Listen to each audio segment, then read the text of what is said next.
Hi everyone, I hope you're well, thanks for clicking on the video.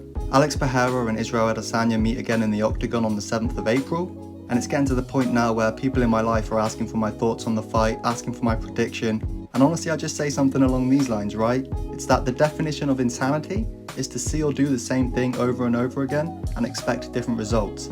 This is a fight we've seen take place 3 times already across MMA and kickboxing, and at the end of each of those bouts, it was Alex Pereira who had his hand raised, right? And so to pick against him here in this 4th fight would be borderline ridiculous in my opinion. Of course, this is still a winnable fight for Israel, as silly as that may seem considering the results of all of these fights, but you could argue Israel should have won their first bout, right? And in the 2nd fight in kickboxing and their 1st fight in the UFC, Adesanya was absolutely up on the scorecards, right, and winning that fight till he wasn't, right? And that just speaks volumes to the power, the ungodly power that Alex Pereira possesses, right? And he's proven to carry that all the way into the 5th round, which is a scary thought, right? For my money, Alex Pereira is pound for pound the hardest hitter and the scariest man in the UFC, and I would still feel this way even if Francis Ngannou was still signed. The fact that he can carry that power all the way through to the 5th, at least, you know, if you're matched up against a Francis or a Conor McGregor, you have the feeling that if you can make it past the first couple rounds, the odds on that guy finishing you dwindle significantly in my opinion, right? Alex though, that's not the case. He's proven to be built very fucking different. Even in the rounds in these fights, right, where Israel Adesanya's ahead and scoring points and keeping Alex at distance, you still have that sense that at any moment Alex Pereira can just switch the lights out, right?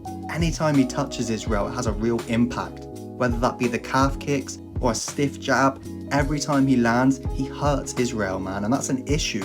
If I'm in Alex's corner, right, I'm telling him to do more of the same in this rematch. Maybe apply the pressure a little earlier, because I think he is 100% capable of finishing Israel sooner than what he did in his last fight.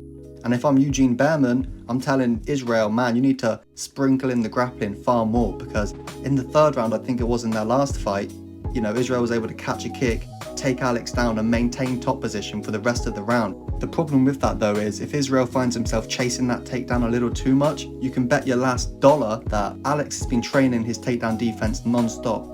Not just sprawls, but vicious knees and vicious uppercuts. And so Israel needs to be really careful if he finds himself initiating takedowns a little too frequently.